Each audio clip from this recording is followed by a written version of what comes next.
Hey folks, Michael Cantrell here, host of the Prison Officer Podcast. Welcome back. Before we get to today's episode, I just want to introduce a new space to you that I've created. If you're here, it tells me something. It tells me that you care about the profession. If you're listening to this podcast, I know that you care what happens in corrections. And that's one of the things we've talked about over the last 5 years, 130 plus episodes. So I know that many of you have, you write me, you email me, you contact me, and we have some great discussions. So I've created a space where we're going to be able to do even more of that. Okay. In this space, you're going to get behind the scenes content. You're going to get my thoughts, some of the articles that I write. You're going to get, what goes on after the interviews sometimes. So we're going to talk honestly, about leadership, culture, training, the stuff that matters to corrections, the stuff that I know that you care about. If you take a look around this space, and I'm going to call it Behind the Wall, it's kind of a throwback to when I started at Missouri State Pen, and it was called The Walls. And I'm going to call it Behind the Wall because that's what we're going to be. We're in that space that people don't see. We're in that space where corrections depends on each other. And so that's what I've created. So if you'd like to take a look at it, jump down in the notes. I've got a link there. You've got a link also in the support show area. And then you can go take a look around, search the chat. We're going to have some Q&As. I'm putting together some great ideas to do some training. So take a look around, see what you think. Shoot me an email, leave me a comment, and let me know how you're enjoying Behind the Wall. And now, on to our episode. Hey guys, welcome back to the Prison Officer Podcast. As you probably know, I've mentioned it on a couple of posts. I'm at the ILEETA conference, the International Law Enforcement Educators and Trainers Conference. So I'm presenting up here, but along with that, I get to spend most of this week going to other people's classes. So I was in a class yesterday, and it has nothing to do with corrections, but something was said that really made me think, and I wanted to get on here and talk about it. And it was that nature abhors a vacuum. And you guys have probably heard this before. It's a quote that's been around for a long time. And but what it got me to thinking about, because they were talking about public information officers, and if your agency in an incident doesn't get out there and give it a narrative, and you can even control some of that narrative from doing it internally, right? Then you can get the public some information. And I'm going to go here. I've got some notes that I took from the class. It matters who tells the story, does it not? Who do you want telling the story of what goes on inside your prison, your jail, right? And for years we have held back from that. We have always hidden from the cameras. We've hidden from the media. We've hidden from even the public. So that's not new. What's new, kind of, in my mind, is this years and decades of perception of movies, of TV, of bad journalism, of letting someone else write our narrative has caught up, not only to us, but I believe it's caught up to law enforcement in general. I think that's a lot of what our brothers on the street are dealing with also. But we've got to get better. We've got to make sure that we get some of, what we know's the truth. We've got to get that out there. Correctional agencies have a habit of staying quiet. We don't show the public what really happens inside. Maybe the closest, in the last few years, we've had some of these lockup TV shows, but a lot of those are scripted. Not everything you see on there is true to life, true to what you and I see on the inside. And when we don't let them see the real videos, right? When we don't put the information out there, the only thing that ends up on YouTube, and you're welcome to get on YouTube and look around, look up prison officer fight, look up inmate fight. And what it's going to show you is these 30-second clips that don't show everything that led up to it or anything that happened afterwards. You know as well as I do that, I have talked down more inmates than I ever fought. We de-escalate stuff on a daily basis. We do it all the time. I've saved inmates' lives. I've performed CPR. I've cut inmates down who were hanging. And they lived because of the actions of myself and others. But that's not on the news, is it? I just saw a news article and it was listing the number of deaths in jail this year. It didn't talk about how they died. It didn't talk about, whether or not these were suicides, self-inflicted, other inmates. They just made it sound like agencies had failed, that these 54 deaths happened because agencies had failed. And agencies, we can control a lot of what goes on inside our prisons, but we didn't build prisons. The public is the one that built prisons. They're the ones that decided a couple of 100 years ago that we should take people who can't live in public and put them together in prison. And somewhere along the way, the public perception has become that those guys will get better, right? That if we've got them in this secure place with people watching them, that they can't hurt each other and they can't hurt the people watching them, and that's simply not true. But the fault comes to the agencies. We're the ones that aren't putting that information out, that aren't showing, the 2 hours of de-escalation that failed before we had to send a use of force team into a cell. They're not showing the officers who stood there and held up, a 200-pound body till somebody could get a knife there to cut him down. They just show the picture of the dead inmate laying on the floor. So we've got to get control of our narrative. When there are no facts, and this is true for everybody, it's not just prisons, but when people wonder about something and there are no facts, they will make up stuff. They will make up stuff in their mind. What's right? What's wrong?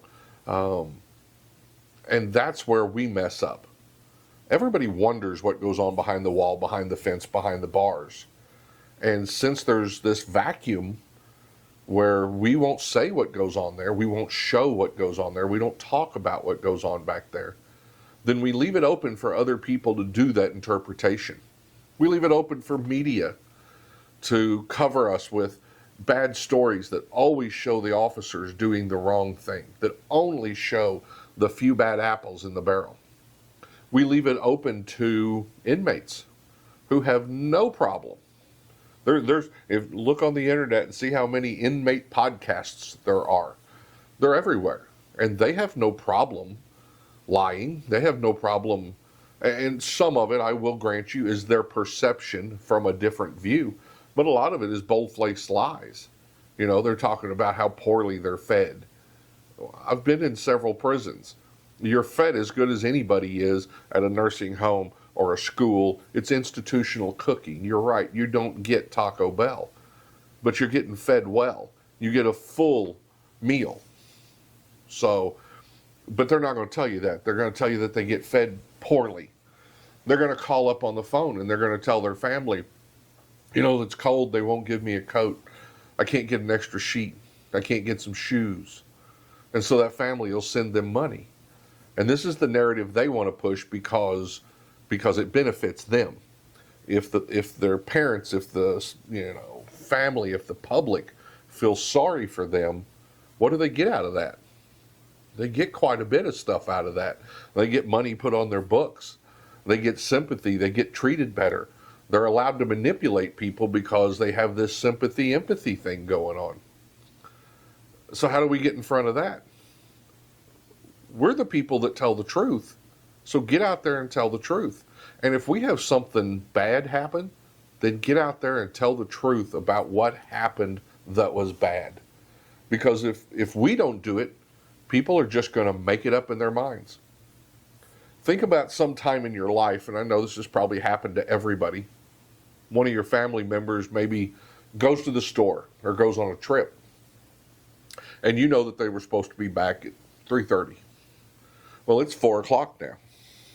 Oh no, it's 4:30, and I haven't heard from them, and nobody's called me. Oh my gosh, it's 5 o'clock.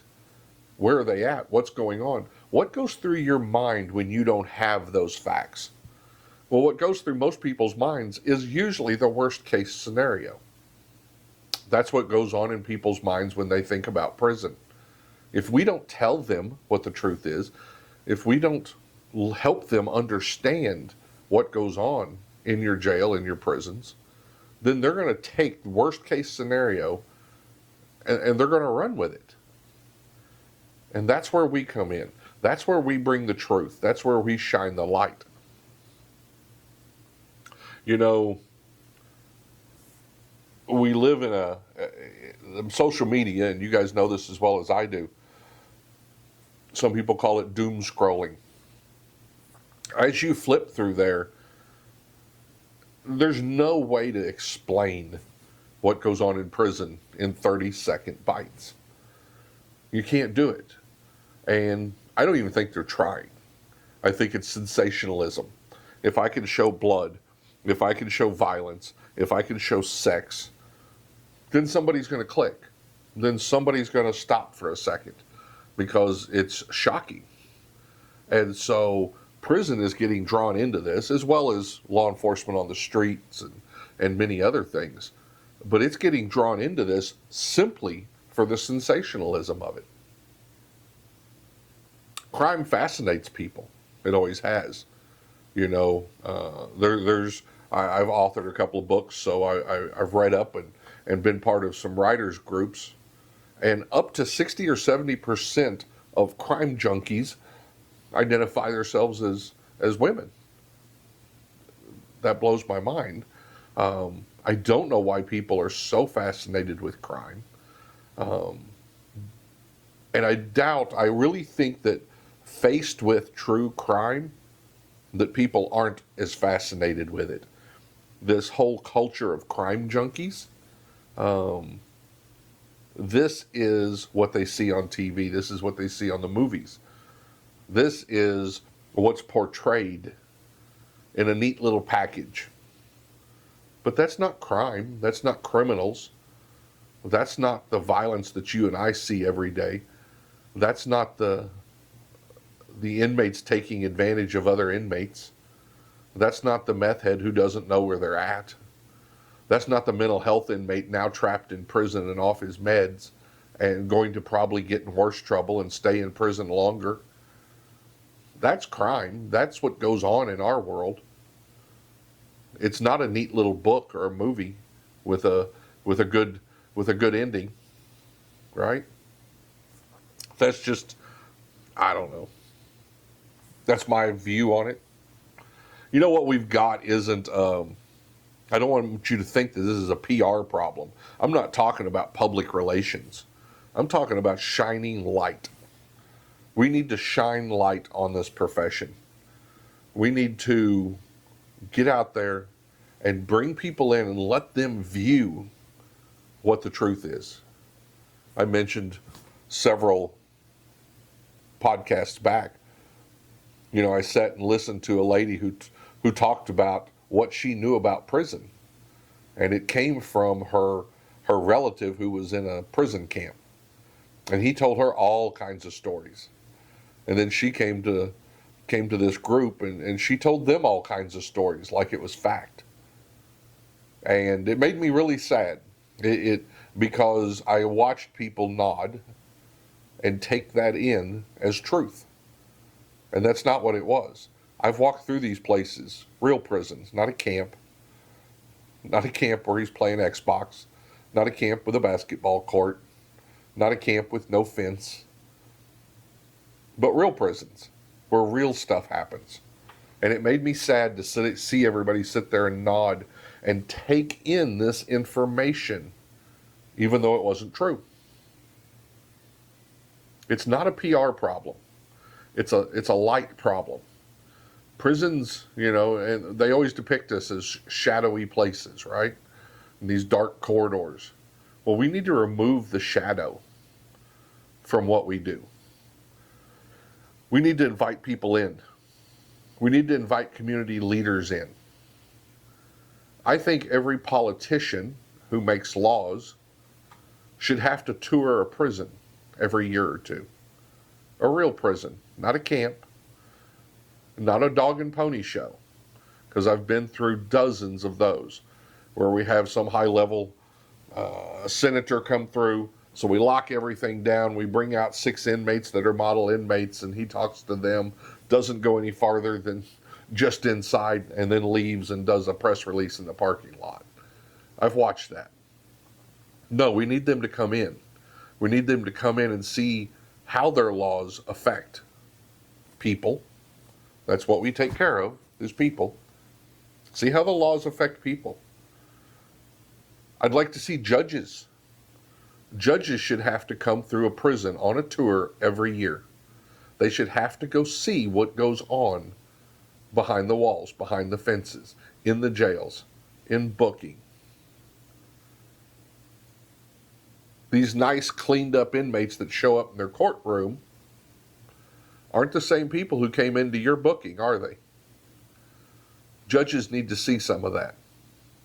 Our community leaders, our mayors, our committee members, they need to go on some tours. We need to open it up. And I'm not talking about donuts with the warden. I've seen a lot of that over my career. No, they need to come into the prison. They need to see what life is like. They need to see what the food looks like, right? They need to see that every inmate's got a bed and sheets and blankets. They need to go walk through a prison commissary and see how it's stacked to the ceiling with ramen and ho-hos and wham-whams and zuzus and everything else. They need to go see in these inmates' cells who have given them this stark view of this empty cell that's dark and dingy, and let them see it stacked high to the ceiling sometimes with property. And that's on you guys too. If they've got that much, it's too much. But that's beside the point. But these people need to come through. And the public needs to come through. You know, it's interesting. If you'll go back, and I don't think they did it after it opened, but in 1938 when they built the Federal Medical Center for prisoners in Springfield, Missouri, when they built that prison, they brought buses out and they let the community come out for a weekend. And they rode buses at that time outside of town and went on tours of this new prison to see all the new stuff that was being done and the better way of building prisons. We need to do a little more of that. We need to let people see what their money buys and what it doesn't. So, people fear crime. People fear prison. And so they give us this darkness that they put upon us. And prison isn't all darkness. And the darkness that is there needs light shined on it. And the inmates, the violent inmates, the problem inmates, those repetitive inmates that we deal with, because we're a lot like police officers. Police officers deal with the same small percentage of the population weekend after weekend after weekend. They've been 34 times to so-and-so's house on a domestic violence call. They do it all the time. We do the same thing. A lot of the inmates want to do their time and get out. But we need to pull the mask off of those violent, manipulative inmates that have the community and the public fooled, and our legislators fooled. Even our directors these days. So many of our directors are so far removed from the crime that they're supervising, from the criminals that they are charged to house. Let's shine a light, take the mask off of what people perceive prison to be. If we, and by we I mean the administrators and the agencies, if we build the narrative, if we put out the truth, and I'm not talking about these fake film clips that show everybody sitting around a table with iron-pressed inmate uniforms, looking like everything's going perfect. Go get some film and release it and show the world what we do inside. The good, the bad, and the ugly. It's not perfect. It's never going to be. It is what it is. But when we don't tell them what it is, they're going to make it up. And that's what's going on now. Nature abhors a vacuum. Hope you guys have a good day. Be safe out there.